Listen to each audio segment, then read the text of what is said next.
स्वागत छ भाइ बहिनीहरुलाई नेपाल अनलाइन स्कुलमा। हामीहरूले स्ट्याटिस्टिक्स च्याप्टर सुरु गरेका थियौं र यसमा हामीहरूले योभन्दा पहिले मिन डेभिएसनको क्वेशन्सहरु पनि गर्यौं। सो हामीहरूले त्यसपछि भने हामीहरूले क्वार्टाइल डेभिएसनको क्वेशन्सहरु सुरु गरेका थियौं। तपाईहरुलाई एक्जाममा सोधिने टाइपको क्वेशन्सहरु डिस्कस गरेका थियौं। सो आज भने हामी क्वार्टाइल डेभिएसनको हामीले योभन्दा पहिले भने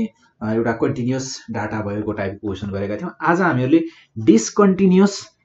क्लासेस छ। हामीहरुको क्लास चाहिँ एकदमै डिसकन्टिन्युअस छ। हामीहरुले आज यो डिसकन्टिन्युअस क्लास भएको जुन क्वेशन छ यो क्वेशनलाई हामीहरु फर्स्ट अफ अल क्लासेसहरुलाई कन्टिन्युअस बनाउने छौं, त्यसपछि यो क्वेशनलाई हामी सल्भ गर्ने छौं। सो फर्स्ट अफ अल त हामीहरुले यहाँ यो क्लासलाई कन्टिन्युअस बनाउनु पर्ने भयो हैन। So here making discontinuous classes into continuous classes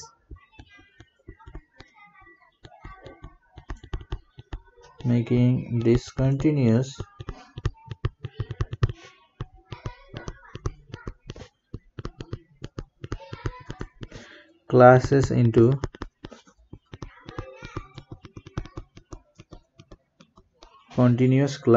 discontinuous classes into continuous classes। ठीक छ। सो कन्टिन्युअस क्लासेस बनाउँदा हामीहरुले यहाँ एउटा फर्मुला युज गर्छौं। जस्तै अब हामीहरुको यहाँ हेरौं है, हामीहरुको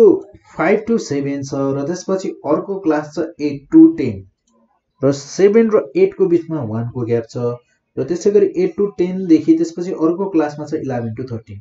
त्यसमा पनि फेरि हामीहरुको 10 to 11 हामीहरुको एक एउटाको ग्याप छ, यहाँ पनि 1 यहाँ पनि 1 यहाँ पनि 1 यहाँ पनि 1 1 1 को ग्यापमा छ। सो हामीहरुको डिसकन्टिन्युअस कसले बनाइरहेको छ त त्यो 1 ले बनाइरहेको छ। सो हामी यसलाई कन्टिन्युअस बनाउनको लागि एउटा करेक्सन फ्याक्टर निकाल्छौं है। सो करेक्सन फ्याक्टर भनेको कसरी निकालिन्छ भने करेक्सन फ्याक्टर निकालिने भनेको हामीहरुको लोअर लिमिट एउटा क्लासको, जस्तै हामीहरुको लोअर लिमिट युज गर्छौं हामी यो क्लासको lower limit of this class minus upper limit of this class र यो दुईटाको सबट्र्याक्सन गरेर जुन हामीहरुको डिफरेन्स आउँछ त्यो डिफरेन्सलाई हामीहरुले 2 ले डिभाइड गर्यौं भने हामीहरुले एउटा नम्बर पाउँछौं र त्यसैको आधारमा हामी यसलाई डिसकन्टिन्युअस क्लासलाई कन्टिन्युअस बनाउँछौं। जस्तै कसरी भने 8 minus 7/2 1/2 1/2 भनेको 0.5। सो 0.5 जुन नम्बर छ नि यो 0.5 हामीहरुले लोअर लिमिटबाट चाहिँ सबट्र्याक्ट गर्छौं र अप्पर लिमिटमा हामीहरु यो 0.5 जोड्छौं। अप्पर लिमिटमा एड गर्ने र लोअर लिमिटमा हामीहरुले यसलाई सबट्र्याक्ट गर्छौं र त्यस्तो गर्यौं भने हामीहरुको जुन डिसकन्टिन्युअस छ त्यो कन्टिन्युअस हुन जान्छ। जस्तै हामीहरुको यसमा गर्दा कसरी गर्ने भयो त यो हुने भयो हामीहरुको x। So first of all हामी के गर्छौं त लोअर लिमिटमा माइनस 0.5 गर्छौं। सो माइनस 0.5 गर्दा लोअर लिमिटमा यो मेरो हुने भयो 4.5। ठीक छ। सो यो हुने भयो मेरो 4.5 देन 4.5 to 7.5 हुने भयो किनकि अप्पर लिमिटमा हामी 0.5 जोड्छौं। सो देन यसपछि हामीहरुको लोअर लिमिट भनेको 7.5 हुने भयो र अप्पर लिमिट भनेको 10.5। लोअर लिमिट हुने भयो हामीहरुको 10.5 र अप्पर लिमिट भनेको हुने भयो हामीहरुको 13.5। लोअर लिमिट भनेको 13.5 र अप्पर लिमिट भनेको 16.5 देन 16.5 to 19.5 देन त्यसपछि 19.5 to 22.5 19.5 to 22.5। ठीक छ।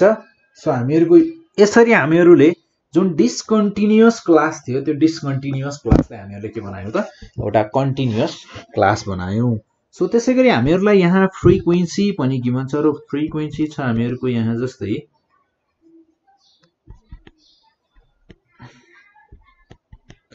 सो फ्रिक्वेन्सी छ हामीहरुको यहाँ 1424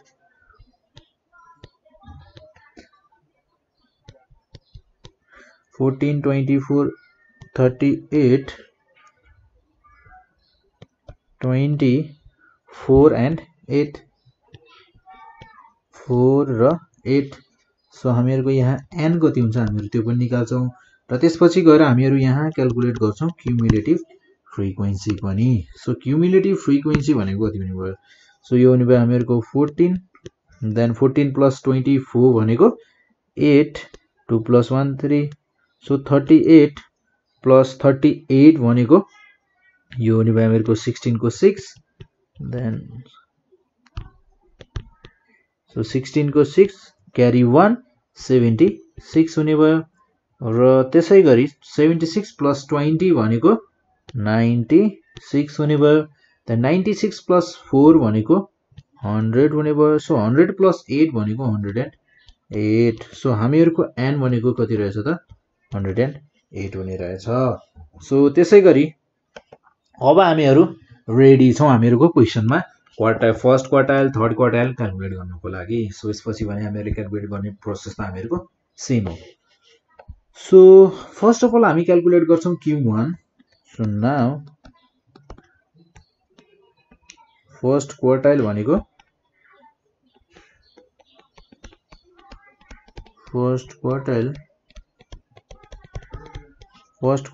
Q1 भनेको हामीहरुको हुन जान्छ value of n by fourth term so हामीहरुको यहाँ n भनेको छ 108 so value of 108 by fourth term so हामीहरुको 108 divided by 4 भनेको कति हुन्छ हेरौं है so 108 divided by 4 भनेको हुने रहेछ 27 so 27th term so अब हेरौं यहाँ 27th term छ त यहाँ 27th term त छैन तर 27 भन्दा जस्ट ग्रेटर चाहिँ छ so just greater than CF just greater than CF just greater than 27 is 38 ठीक छ 38 हो कि हैन त हामीहरुको 27 भन्दा अरु कुनै ठुलो CF मा छ त सबै भन्दा नजिकको ठुलो भनेको 38 छ जुन सो यदि त्यस्तो हो भने हामीहरुको Q1 lies Q1 को क्लास इन्टरभल चाहिँ कति हुने भयो त so Q1 lies in the class class कति हुने भयो त क्लास हुने भयो हामीहरुको 7.5 देखि लगेर 7.5 देखि लगेर 10.5 ठीक छ सो 7.5 देखि 10.5 भनेको हामीहरुको क्लास हुने भयो सो हियर अब यहाँ हेर्दा त हामीहरुको हियर L भनेको हुने भयो हामीहरुको 7.5 I भनेको हामीहरुको हुने भयो 10.5 minus 7.5 भनेको हुने भयो हामीहरुको 3 ठीक छ 3 त हुने भयो नि हैन सो यो हुने भयो हामीहरुको 3 देन त्यसैगरी हामीहरुले अरु के चाहिन्छ यहाँ अरु चाहिन्छ हामीहरुलाई यहाँ CF क्युमुलेटिभ फ्रिक्वेन्सी र क्युमुलेटिभ फ्रिक्वेन्सी लिदा हामीहरु के 27 भन्दा जस्ट ग्रेटर जुन 38 छ 38 लाई लिन्छौं त लिदैनौ 38 भन्दा एक माथिको एक स्मलर भ्यालु लिन्छौं जुन छ हामीहरुको 14 र त्यसैगरी फ्रिक्वेन्सी भनेको कति छ त फ्रिक्वेन्सी भनेको फेरि हामी लिन्छौं 38 को नै सो फ्रिक्वेन्सी भनेको हामीहरुसँग छ 24 सो यदि यस्तो हो भने फर्स्ट क्वार्टाइल Q1 भनेको कति हुने भयो त अब फर्स्ट क्वार्टाइल Q1 भनेको हुने भयो हामीहरुको Q1 भनेको कति हुने भयो त Q1 भनेको L plus n by 4 minus CF upon F into I so हामीहरुको यहाँ L भनेको छ 7.5 देन प्लस n/4 भनेको हामीहरुसँग छ 27 माइनस CF भनेको हामीहरुसँग छ 14 अपन F भनेको हामीहरुसँग छ 24 इन्टु I भनेको 3 छ सो 3 1 जा 3 3 8 जा 24 सो अब हामीहरुको यहाँ एलसीएम लिएर गर्दा 7.5 इन्टु 7.5 सरी 5 इन्टु 8 भनेको हुन जान्छ हामीहरुको 60 सो 60 प्लस 27 माइनस 14 भनेको हुन जान्छ हामीहरुको 13 so divided by 8 so 60 plus 13 भनेको 73 divided by 8 so 73 divided by 8 भनेको चाहिँ कति हुन्छ होला डिवाइडेड बाइ 8 भनेको हुन्छ हामीहरुको 9.125 सो हामीहरुको Q1 भनेको therefore Q1 भनेको फर्स्ट क्वार्टाइल भनेको कति हुने रहेछ त 9.125 सो फर्स्ट क्वार्टाइल भनेको 9.125 छ भने Q3 कति छ हेरौं है सो Q3 छ हामीहरुको हुने भयो हामीहरुको यहाँ so now Q3 quartile third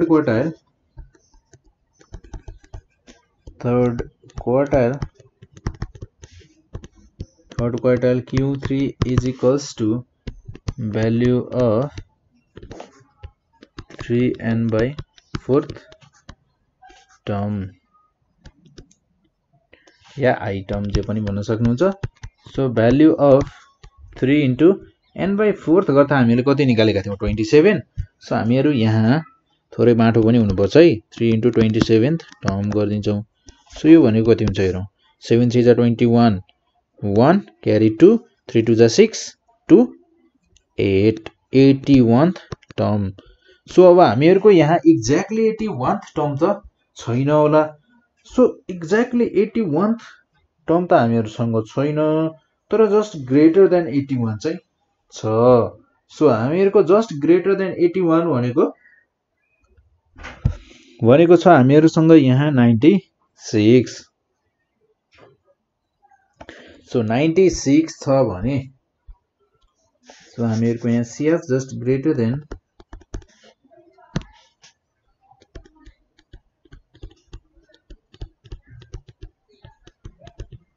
just greater than 81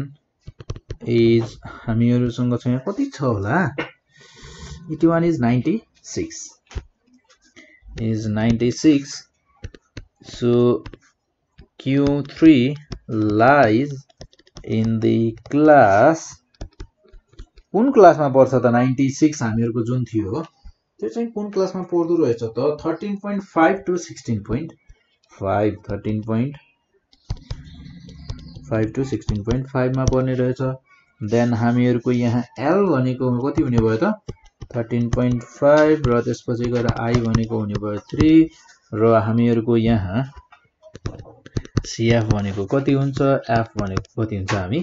हेर्छौं सो CF भनेको हामीहरुको यहाँ CF भनेको कति हुने भयो त 76 किनकि हामी एक माथिको लिन्छौं र F भनेको 20 सो CF भनेको 76 र F भनेको 20 सिम्पल सो त्यसपछि हामीहरुसँग यहाँ अब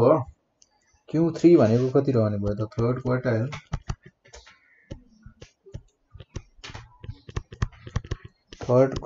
Q3 भनेको हुने भयो हामीहरुको L plus 3n/4 minus CF upon F into I so हामीहरुको L भनेको हामीहरुसँग छ यहाँ 13.5 plus 3n/4 भनेको 81 minus CF भनेको 76 upon F भनेको 20 into I भनेको हामीहरुसँग छ यहाँ 3 सो हामीहरुको 81 minus 76 भनेको कति हुन्छ त 5 सो 13.5 into 20 plus 5 3 जा 15 upon 20 so 13 into 13.5 into 5 into 20 भनेको हुन जान्छ हामीहरुको 270 plus 15 प्लस 15 285 डिवाइडेड बाई 20 भनेको कति हुने भयो 2.5 सो हामीहरुको Q3 भनेको कति रहेछ त